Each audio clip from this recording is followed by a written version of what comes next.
What is happening, automotive fanatics? It's Peter, your automotive fanatic, coming at you guys with another screen review. You guys know that recently I have been on a huge screen kick and I wanted to review another screen for you guys.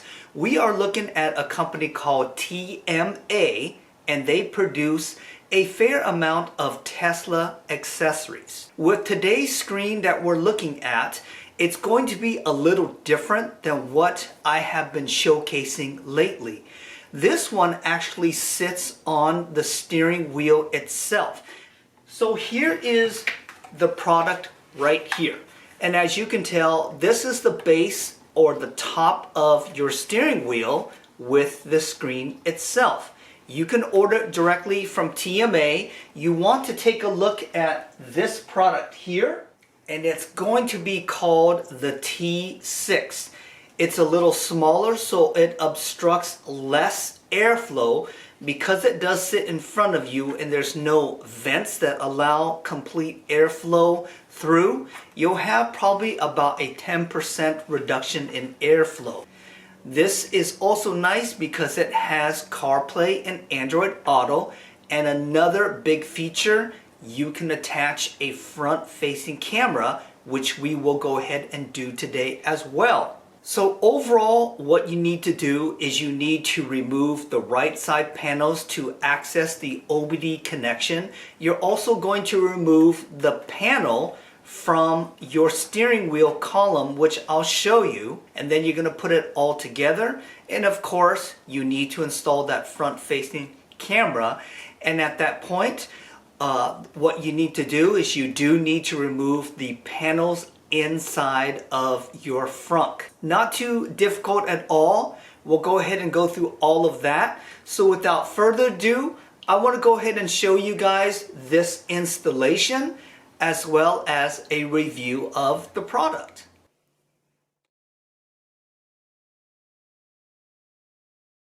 To prepare for the installation, you're going to have to remove a few things.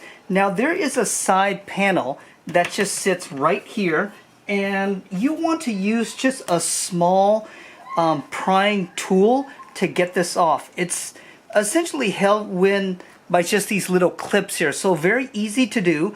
You do this side and also the other side. From there, you need to remove this dash trim, and this one is pretty simple. You're just going to grab it by the edge like this and you're going to lift it. Now I already did this just to kind of show you guys. It's held by little clips here that go into here. That's going to be on this side. Here is the passenger side, and similar to the driver's side, you want to remove this panel here. You'll get underneath here to remove this, and then all I would essentially do is once you have the dash removed, just put it aside. What I would also suggest that you guys do, this strip here is the weather stripping. It goes right into the seams of the car. You can totally redo it. The reason why I pulled it is you do need to take this off, and there's going to be a couple of clips here that, let's see if I can, I don't think I can pull it out, but I'll show you guys with a picture of what these clips look like. You'll need to remove this panel because the connection for the Horizon is located pretty much right here. So this has to come out. It's going to help if you remove the weather stripping, and once again, it is completely reversible. As just taking a look here, this is where it slides right in, so you guys will be fine if you remove it. This piece here, there was it was sitting right here. Take a look at the very back. You essentially, to place it back in, you got to slide it in and then just clip it right into that spot there. So very easy to do as well. So let's just show you guys this L-shaped piece that I pulled out. Again, essentially, it just goes in like this, and I pulled it out. There's nothing special on the inside. There's no metallic or metal clips at all. It just goes in to those little areas that's part of the plastic of the car. So this is off. Now we'll have access down there to the Ryzen links and connections that we need. I wanted to show you something that I did remove. Underneath the footwell, there is just this panel, and I wanted to remove it so that I could pull this entire carpet out a little easier so I can have full access to it.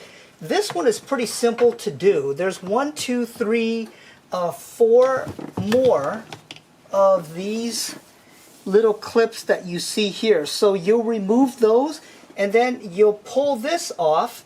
This line here is just to your footwell lighting.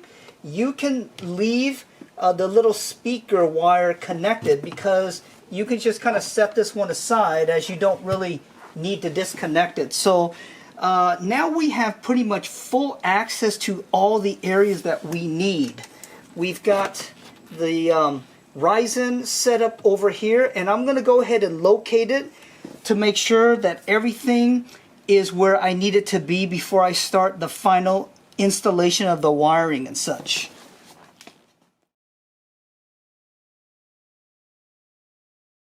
The next part is we need to take this piece off so that we can replace it with the dash display. These ones are also going to be very similar to some of the other little connectors that we took out. And let's just take a look here. Once again, it uses these little clips that you have to pull out. And it helps to have this type of tool. Alright, and then that is loose there. I'm just going to set this right here. What I'd recommend that you do is put the wheel all the way down and all the way back. And let's see if I can pull this off here. Okay, what I found was using my plastic prying tool, I just put it in this little hole here and pushed up on the other side, and it pops right off. Again, these are held in by little clips. It was all right. Here we have the dash and we have the OEM unit. I was right to assume that we have to take this piece off, and I believe all you do here is you're just going to unclip that. We're going to push this here.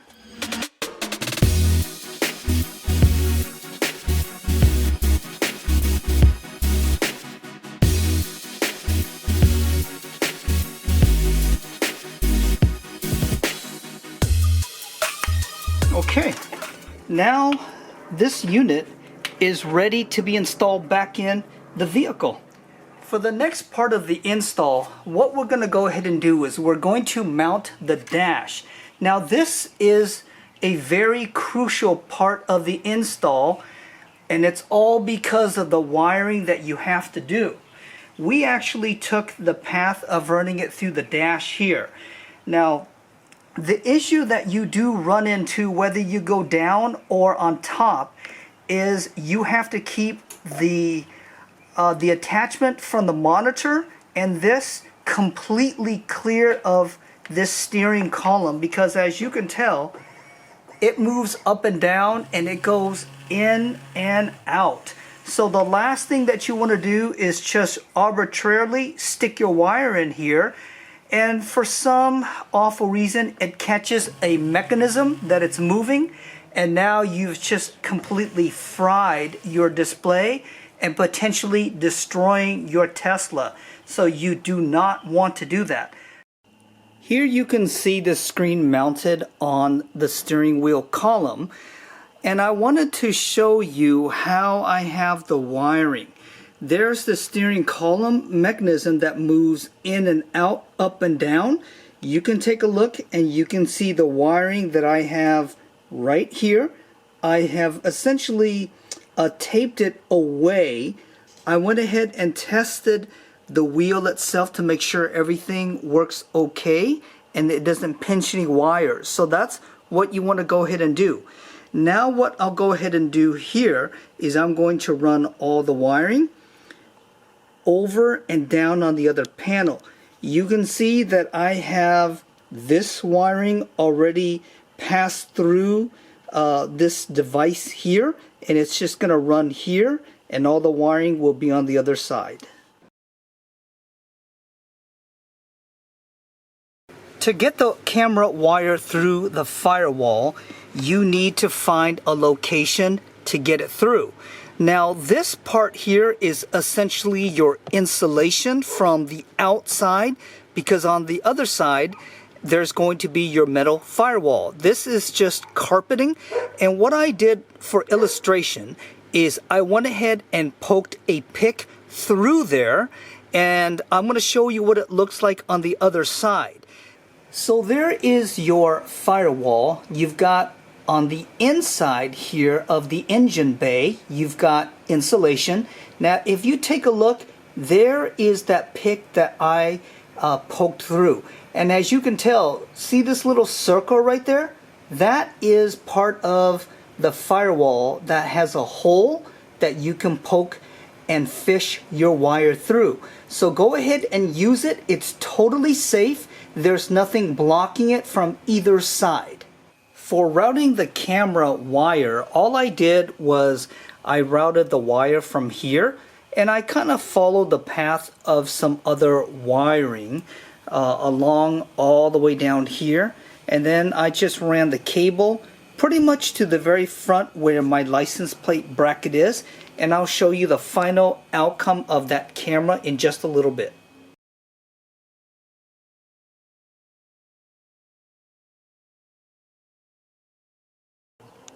The wiring has been run through the very top of the dash here. You see that I secure it with some tape so it doesn't go anywhere. And here's the routing process, kind of going through here. And I have went ahead and connected all of the power cables together. There's your power cable. And then over here, you're going to see that blue connection where it plugs into the OBD. So at this point, all we're going to do is we're going to finalize the cabling and wrapping it up, connecting the camera up front, and we'll be done.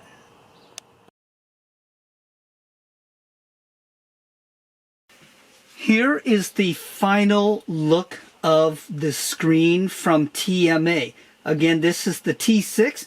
It looks fabulous. I went ahead and adjusted the color to kind of match the owner's car. I wanted to briefly go over a few things with you. This is going to be the initial setup that you see. Now you can go ahead and get into the different menus by everything is going to be by the scroll wheel on the right. You're going to push to the left and you're going to hold it. You see that this setup menu here pops up. You can touch it because this one is a touch screen, or simply again using your right scroll wheel, you can scroll around to the different ones. Once you get to a setting that you want to adjust and you choose it correctly, just push to the right and it will save it.